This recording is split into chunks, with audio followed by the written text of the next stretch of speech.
สวัสดีครับภาพที่ท่านเห็นอยู่เนี่ยนะครับเป็นหนังสือหลวงพ่อเงินวัดบางคลานที่จัดทำโดยอาจารย์อารามเรืองฤทธิ์นะครับใครอยากได้หนังสือเล่มนี้นะครับแนะนำเลยนะครับใช้เป็นครูในการเรียนเลยนะครับเพราะหนังสือเล่มนี้เขียนโดยครูอาจารย์อารามเรืองฤทธิ์นะครับในงานประกวดพระวันที่30มีนาคม2568นะครับใครอาจารย์อารามบอกว่าถ้าใครส่งพระ15องค์ละ600นะครับจะได้หนังสือเล่มนี้ไป1เล่มนะครับราคาหน้าปกหนังสือเล่มนี้เท่าไหร่นะอาจารย์1,250นะครับสามารถใช้เป็นตำราคู่มือในการเก็บพระหลวงพ่อเงินได้เลยนะครับก็ขอเชิญชวนนะครับในงานประกวดพระวันที่30มีนาคมนะครับเอาพระมาทดสอบ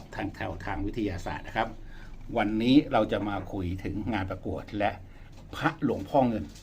ที่อาจารย์ทำข้อมูลไปนะครับอธิบายได้ทุกอนูเนื้อนะครับ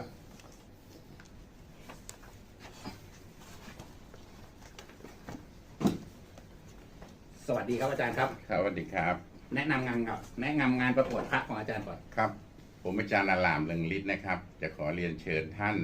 ที่สะสมพระเครื่องหรือผู้ที่รักในพระเครื่องที่ชอบในการที่จะนำพระตัวเองเข้ากิจกรรม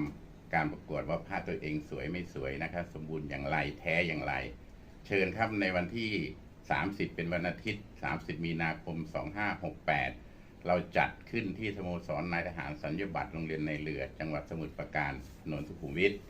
เวลา 8 นาฬิกาถึง 18 นาฬิกาครับสำหรับคนที่เรียกผมว่าอาจารย์ไต่เทพนะครับอย่าเรียกเลยครับผมไม่สบายใจอันนี้อาจารย์ในสถาบันการศึกษาอย่างแท้จริงผมเนี่ยแค่คนทำคลิปนะครับเรียกไต่เทพหรือพี่ไต่เทพหรือลุงหรือเรียกไต่เทพพอนะครับวันนี้หนังสือเล่มนี้ผมอยากได้ผมต้องทำยังไงถ้าซื้อเลยถ้าซื้อเลยถ้าซื้อเลยเล่มเท่าไหร่เล่มละ1,250 บาท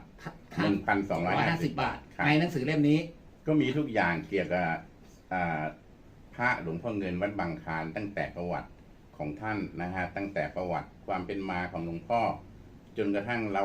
วิเคราะห์วิจัยออกมาว่าเป็นพระโลหะแท้เป็นยังไงรูปทรงเป็นยังไงถ้าผมอยากได้ฟรีทำไงอยากได้ฟรีก็ส่งพระเข้าประกวด15องค์ขึ้นไปเนี่ยเราให้1องค์ให้1เล่มให้1เล่มครับในหนังสือเล่มนี้เจ๋งตรงไหนต่ออาจารย์คุยโอประกาศอันเล่มนี้เจ๋งตรงไหนเจ๋งฝ่าทุกเล่มที่ผ่านมาอย่างไงนี่ไงผมจะบอกเลยว่าเปิดทุกความลับด้วยหลักวิทยาศาสตร์